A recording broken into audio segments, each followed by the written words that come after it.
Assalamualaikum warahmatullahi wabarakatuh. Kita kembali bertemu untuk mengomentari kejadian-kejadian politik yang semakin hangat di negara kita. Terutama adalah kejadian kemarin ketika Gus Miftah dihujat oleh para ulama karena ceramahnya di GKBI. Saya sangat mengherankan dan sangat menyesalkan karena toh pada saat itu Gus Miftah tidak sendiri, tapi ada juga sekretaris PBNU, bahkan Gubernur DKI Jakarta pun hadir di sana. Tetapi kenapa Gus Miftah yang dihujat? Bahkan tidak main-main. Yang menghujat adalah para ulama atau ustadz yang selama ini gemar berdakwah seperti Abdul Somad, Buya Yahya, dan lain sebagainya. Dan ini uniknya, kalau kita perhatikan, ternyata para ustadz yang menghujat itu adalah pendukung Anies Baswedan. Pertanyaannya adalah, kenapa mereka tidak menghujat Anies Baswedan? Padahal dalam agama Islam tidak ada perbedaan antara orang alim dan orang awam, antara ustadz dan jamaah. Kalau misalnya memang berceramah di gereja itu dilarang, apapun bentuknya, baik ceramah, meskipun ceramah itu untuk masalah kebangsaan, maka idealnya mereka pun akan menegur Anies Baswedan yang pernah berceramah juga di gereja, bahkan di tempat ibadah yang lain. Terus selama ini mereka cuek. Jadi saya lihat di sini ada semacam political interest atau kepentingan politik dibanding dari urusan syariat atau agama atau fikih Islam itu sendiri. Dan kenapa kok Gus Miftah yang diserang? Di satu sisi Gus Miftah diserang, tapi di sisi lain Anies Baswedan sekarang itu sedang kelihatan quote and quote mesra dengan Gus Miftah. Apakah ini ada hubungannya dengan konstelasi politik pencapresan tahun 2024 nanti?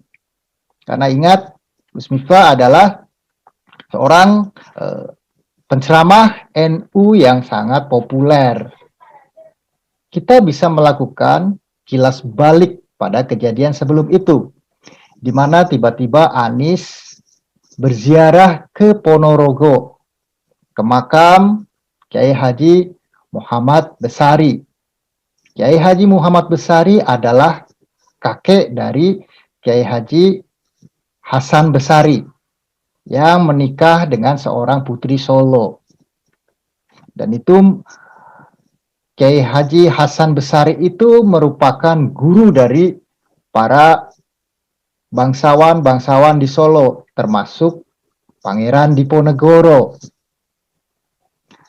Anies bahkan tidak hanya berziarah, tetapi dia juga tidur bermalam di makam Muhammad Besari. Saya kira ini sangat aneh, karena berziarah sendiri pun masih terdapat kontroversi. Ada ulama yang melarang, ada ulama yang membolehkan. Bahkan di kubu Anies saya kira banyak juga ulama yang melarang. Ternyata Anies sepertinya lebih dari itu. Umumnya orang berziarah, dia hanya datang, berziarah, berdoa, dan pulang. Tapi dia tidur. Jadi dia seolah-olah menyimpan sebuah permintaan khusus pada sang ahli kubur. Dan ini sebagian besar ulama atau masyhurnya sudah memasuki syirik. Orangnya disebut musyrik. Artinya menyekutukan Allah dan meminta ahli kubur untuk memenuhi keinginannya.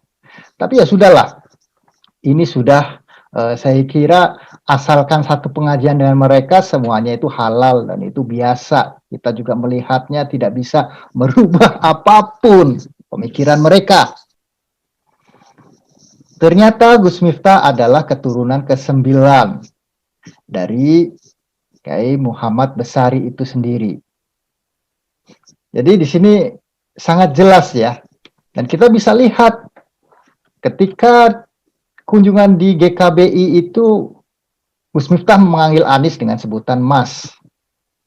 Artinya ini menandakan betapa dekatnya hubungan mereka. Bahkan yang lucunya adalah begini, Anies mengaku bahwa rumah yang ditempati itu adalah tinggalan dari Muhammad Besari. Saya kira ini adalah pelintiran sejarah. Karena apa? Karena sebenarnya rumah yang dibangun oleh Anies itu tidak ada hubungannya dengan rumah asli Kiai Haji Muhammad Besari. Hanya model bangunannya itu mencontoh dari rumah Kiai Haji Muhammad Besari. Jadi di sini ada dua yang ingin dikejar oleh Anies, yaitu dia berusaha mendekati terah dari Muhammad Besari. Dan yang kedua, dia memanipulasi sejarah seolah-olah rumah Kiai Haji Muhammad Besari itu dipindah ke Jakarta dan sekarang menjadi tempat tinggalnya. Ini sangat berbahaya untuk memainkan framing bahwa betapa dekatnya hubungan Anies dengan Kiai Haji Muhammad Besari. Dan sebenarnya mungkin Anies, kalau misalnya kita tidak tahu sejarah, dia akan ngaku sebagai keturunan Kiai Haji Muhammad Besari juga. Tetapi yang paling mengesalkan adalah ketika Gus Miftah dihujat, dia pun menganggap sepi. Dia tidak berusaha mencegah pendukungnya untuk tidak menghujat Gus Miftah. Jadi di sini saya hanya melihat bahwa Gus Miftah akan dikorbankan demi kepentingan politik Anies. Dan saya hanya berpesan kepada Gus Miftah, Anda harus hati-hati. Karena ini adalah politik. Kakak yang baik tidak akan pernah berusaha menjerumuskan adiknya, apalagi keluarganya.